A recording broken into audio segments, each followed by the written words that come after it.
সেতু প্রকল্পের সহকারী তড়িৎ প্রকৌশলী সাদ্দাম হোসেন বলেছেন, আজ সন্ধ্যায় পদ্মা সেতুর সবগুলো বাতি জ্বলবে। নওগাঁর আত্রায়ে বাদামের বাম্পার ফলন হয়েছে, ভালো দাম পেয়ে চাষিদের মুখে হাসি।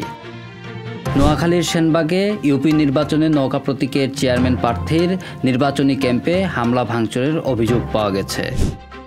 টানা বর্ষণ ও পাহাড়ি ঢলে সুনামগঞ্জে ফের বন্যার শঙ্কা দেখা দিয়েছে।